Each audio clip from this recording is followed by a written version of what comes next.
Ipinalita nga ni Olga dito kay Tanggol ang nangyari sa kanilang pamamahay na may inuwing babae ang tatay niya. Di nga makapaniwala itong si Tanggol na nagawa ito ni Ricor sa kanyang ina.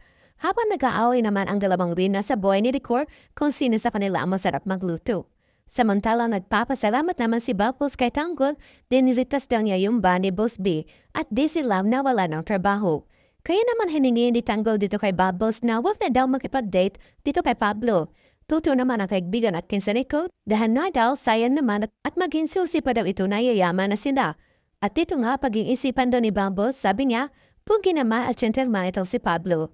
At dito nga napansin ni Preda na malungkot ang mukha ni Tanggol at mukhang nagsisiyos na daw ito at halatang may nararamdaman ito kay Bambos.